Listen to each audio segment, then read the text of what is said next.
కొన్ని దినములైన పిమ్మట ఆయన మరల కపెర్నహూములోనికి వచ్చెను. ఆయన ఇంట ఉన్నాడని వినవచ్చినప్పుడు అనేకులు కూడి వచ్చిరి కనుక వాకిటనైనను వారికి స్థలము లేకపోయెను. ఆయన వారికి వాక్యం బోధించుచుండగా కొందరు పక్షవాయువు గల ఒక మనుష్యుని 4 చేత మోయించుకొని ఆయన యొద్దకు తీసుకొని వచ్చిరి. చాలామంది కూడి ఉన్నందున వారు ఆయన యొద్దకు చేరలేక ఆయన ఉన్న చోటికి పైగా ఇంటి కప్పు విప్పి సందు చేసి పక్షవాయువు గల వానిని పరుపుతోనే దింపిరి.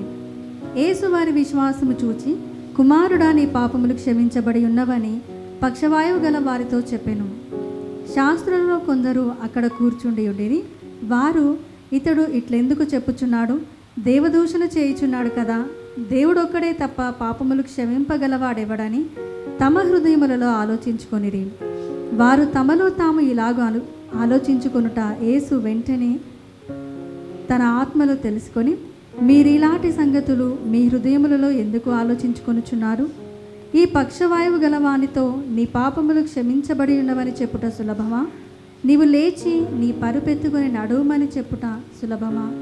అయితే పాపములు క్షమించుటకు భూమి మీద మనుష్య కుమారునికి అధికారము కలదని మీరు తెలుసుకొనవలెనని వారితో చెప్పి, పక్షవాయువు గల వానిని చూచి, నీవు లేచి నీ పరుపెత్తుకొని ఇంటికి పొమ్మని నీతో చెప్పుచున్నానెను. తక్షణమే వాడు లేచి పరుపెత్తుకొని వారందరి ఎదుట నడిచిపోయాను గనుక వారందరూ విభ్రాంతి నొంది, మనం ఇలాంటి కార్యములను ఎన్నడూనూ చూడలేదని చెప్పుకొనుచు దేవుని మహిమపరచిరి. ఇక్కడ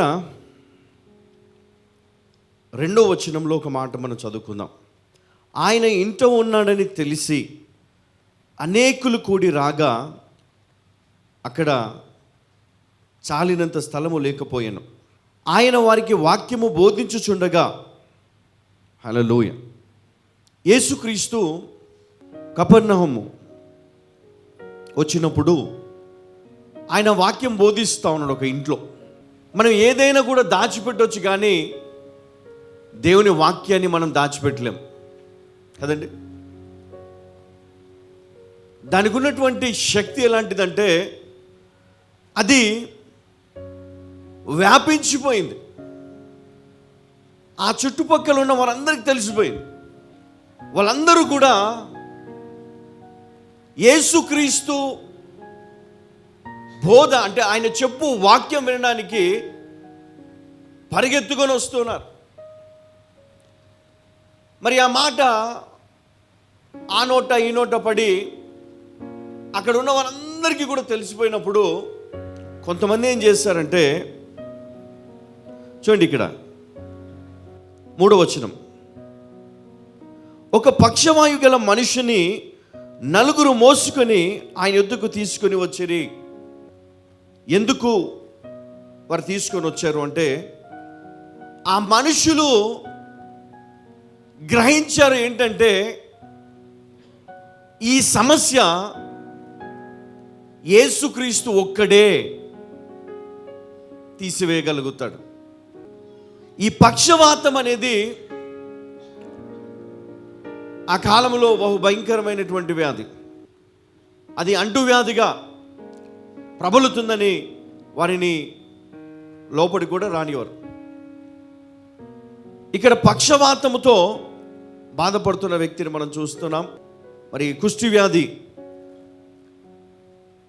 మరి ఎంత భయంకరమైందో మనకు తెలుసు. మరి అలాంటి వారిని ఊరి బయట మనము చూసేవాళ్ళం. ఆ కాలంలో కొన్ని రోగాలు వారిని దగ్గర కూడా రానివ్వరు. యేసు అక్కడ బోధిస్తున్నాడని విన్నారు. యేసు యొద్దకు అతన్ని తీసుకొని వెళ్ళాలని ఆలోచన వచ్చింది. అక్కడికి వెళ్తే బాగుపడతాడేమో. మనం బైబిల్లో చూసాం, కుష్టి వ్యాధి గల వారు ఆయన దగ్గరకు వచ్చారు. కేకలు వేసినప్పుడు, మొరపెట్టినప్పుడు ఆయన వారు మనవి విన్నాడు. మరి వారు బాగుపడ్డారు. అలాగే ఈ పక్షవాతముతో బాధపడుతున్నటువంటి వ్యక్తి యేసుక్రీస్తు యొద్దకు తేబడ్డాడు. మరి వాళ్ళకు వీళ్ళకు తేడా ఏంటి? ఈ పక్షవాతము వచ్చిన వ్యక్తిని ఎవరైనా తీసుకొని రావాలి. కుష్టి వ్యాధి ఉన్నవారు ఎవరు తీసుకురారు, వాళ్ళని వెలేస్తారు, దగ్గర రానివ్వరు. అది అంటువ్యాధి. అయితే యేసుక్రీస్తు స్వస్థపరుస్తాడు దేన్నైనా అని వీరు గ్రహించారు. విశ్వాసము ద్వారా 10 మందిలో ఒకడు తిరిగి వచ్చి అతడు శుద్ధుడయ్యాడని క్రీస్తు కనపరుచుకున్నాడు. మరి క్రీస్తు అడిగాడు, ఇంకో 9 మంది ఎక్కడ పోయారు అని. ఇక్కడ ఈ వ్యక్తిని 4 మోసుకొని వచ్చారు. చూడండి, వాళ్ళకి వీళ్ళకు ఉన్నటువంటి విశ్వాసాన్ని ఇక్కడ మనం చూస్తూ ఉన్నాం. ఒక రోగిని 4 మోసుకొని వచ్చారు. ఇది యేసుక్రీస్తు చేయగలడు, ఆయన ఒక్కడే దీన్ని బాగు చేయగలడని నమ్మి అక్కడ లోపలికి వెళ్ళడానికి స్థలము లేనందున పైకప్పు తెరిచి అక్కడి నుంచి ఆయనను దించే ప్రయత్నం చేస్తున్నారు. క్రీస్తు అది చూశాడు. చూసి వారి విశ్వాసమును బట్టి, ఎవరి విశ్వాసం? ఎవరైతే తీసుకొని వచ్చారో వారి విశ్వాసం. ఈ పక్షవాతముతో బాధపడుతున్న వ్యక్తిని ఎలాగైనా బాగు చేసుకోవాలని మరి వారి యొక్క తపన. 5వ వచనంలో చూడండి ఒకసారి. యేసు వారి విశ్వాసమును చూచి కుమారుడా, నీ పాపములు క్షమించబడి ఉన్నవని ఏమన్నాడు? కుమారుడా, నీ పాపములు క్షమించబడి ఉన్నవని పక్షవాయువు గల వానితో చెప్పాను. హల్లెలూయా.